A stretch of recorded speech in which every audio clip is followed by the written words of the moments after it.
Mr. Deputy Speaker. It's a pleasure to be called to speak in this really important debate.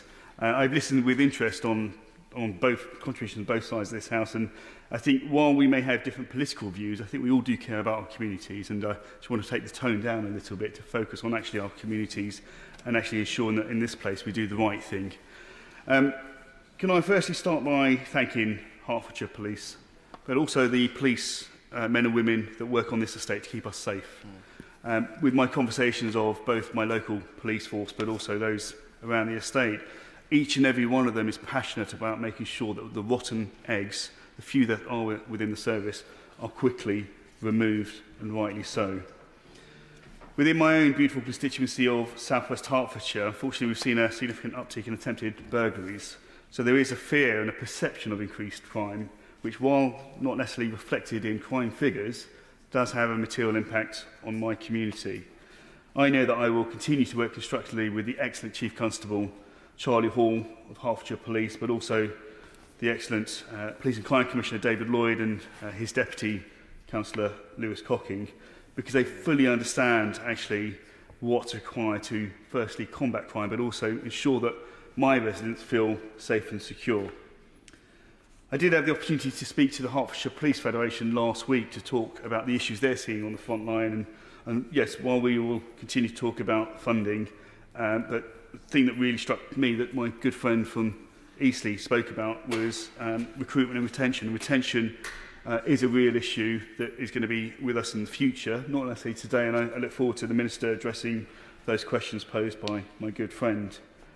Rather opportunely, the Sharon Long, the clerk of Chorleywood Parish Council, actually emailed me this afternoon while I've been in this debate with an email that she'd received from PC Waller of the local policing team in Chorleywood and Hertfordshire. And one of the things I wanted to take time to talk about now was actually about police prevention advice. Because while we can continue to fight crime at the forefront with intelligence-led operations, which in my view is the right way to do it, it does actually require our community to do some basic things like making sure their doors are locked, their alarms are put on, if they are going away, making sure their alarms are put on, but also things like timer switches for lamps. And a word of warning, if I may, on social media.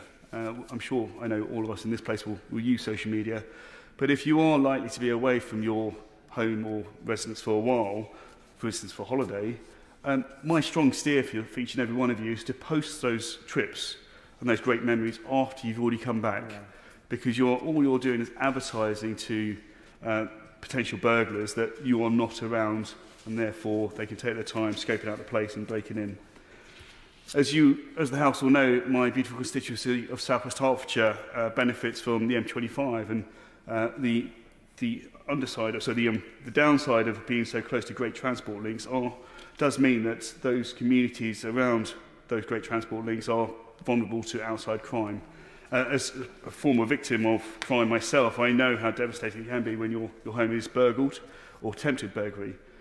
So I would urge the Minister to continue to make sure that our communities are educated on what the right things to do. But that's not just the job of the police.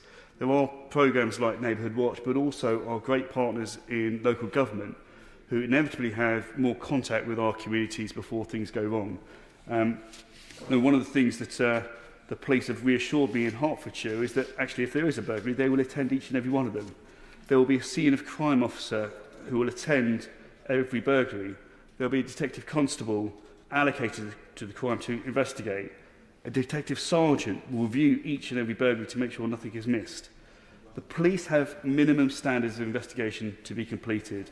They will check CCTV, that you do house-to-house investigations and conversations and deliver burglary prevention packs.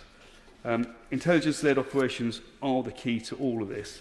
And I know that my constituents in both Loudwater and Chorleywood are watching with eagerness to make sure that they feel safer. And I'm sure that my colleagues in Hertfordshire Police will ensure that happens. Thank you, Mr. Deputy Speaker.